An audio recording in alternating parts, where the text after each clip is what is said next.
اوس په الحال د خپل جماعت صوبای امیر نه لیکل راواله موضوع ان شاء الله به اتفاقی کو شرایط بولی کو زمان نمبر د سرشتا واتس اپ باندې رابطه وکا ان شاء الله تحریر چې کله د راواغشتو نو بیا به د مناظرې لپاره تمام ترتیبات برابر کو وته د خپل جماعت نه دغه لیکل راوا مچیلا باطلا دیوبندی جانان میں مچیلا ځان په خراب کی غیرت جانان میں مچیلا باطلا دیوبندی جانان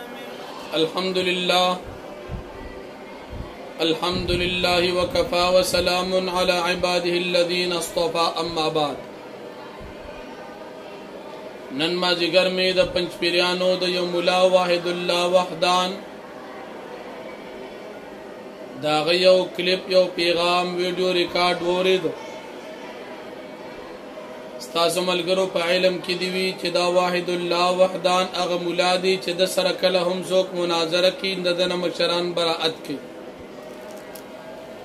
د استاد محترم ترجمان علماء دیوبند ته د مناظره چیلنج ورک او د خپل ځان د شهرت د پاره وړاندې کو چې زه مشهور شم وي په مسله د حیات النبی صلی الله علیه وسلم باندې مناظره کو موږ دتا پیغام اول نه پرې خو دی چې تک مناظره کول غواړي د خپل صوبایي مشر یا مرکزی مشر نه یو تحریر را واخلا خو په تحریر کې به لیکل داوي چې موږ به د واحد الله وحدان نه براءت نکو اعتماد خبره موږ د تنره کړي چې پتا اعتماد شتو که نشتا لیکن دا سړی دومره حواس باختا د سراج الدین صاحب سره په ټلیفون باندې خبرې وکړي او په ټلیفون خبرو کې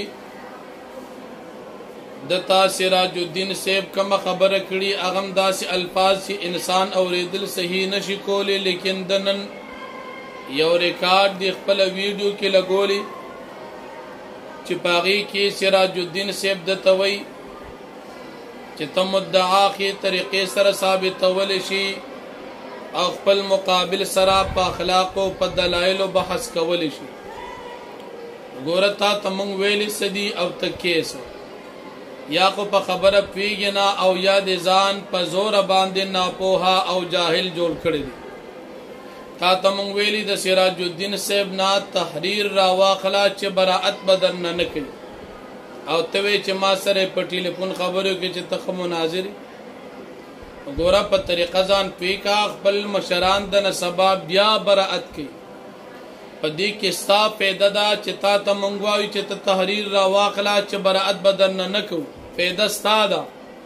که سبا ته مناظره کې دا خپل مشران دی وي چې دا زمنګ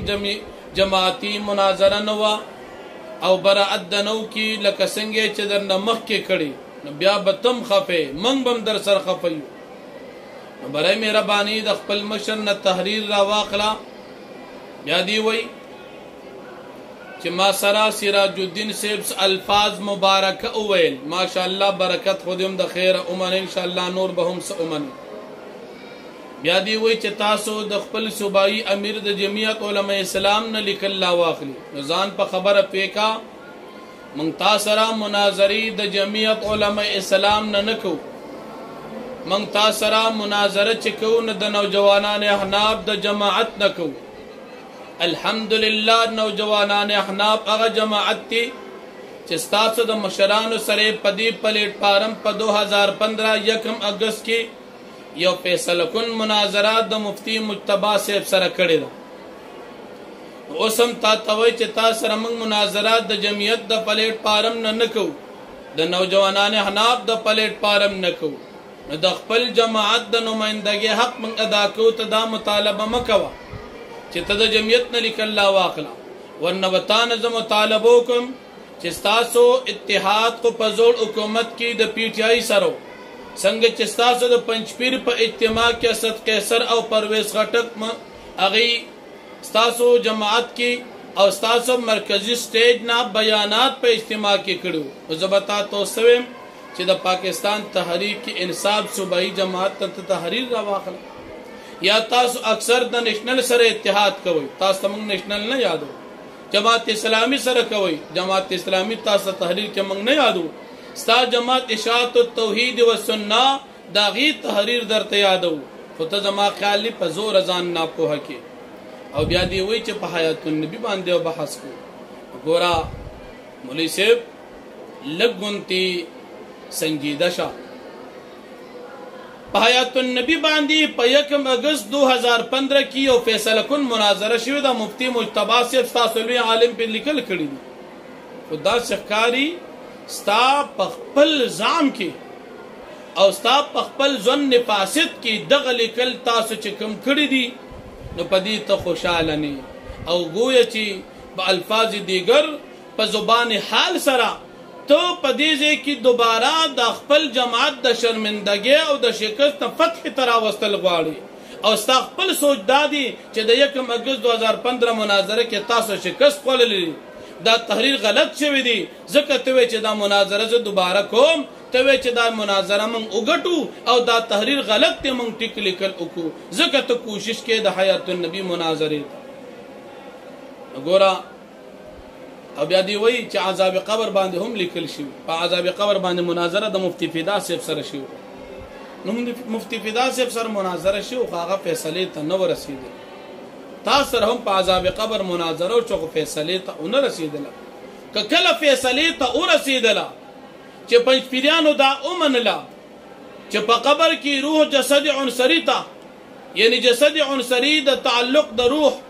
عذاب او ثواب کې دواړه شامل دي او د دې منکر د اهل سنت والجماعت خارج اعتقادي بدعتي او گمراه دي. اغه نه بعد به ان شاء الله په عذاب قبر مناظره تاسو سره څوک نه کوي. خو ته یو پیر د علماء دیوبند جماعت والا عقیده ته تسلیم شه چې عذاب او ثواب د قبر روح جسد عنصري دواړو ته او حاصل او د اغه نه منکر گمراه اعتقادي بدعتي اغه ته تسلیم شه. اغه ته تسلیمي کې په دین تاسو سره بیا خبره نه کوي. ګوره مولوي صاحب مبارکه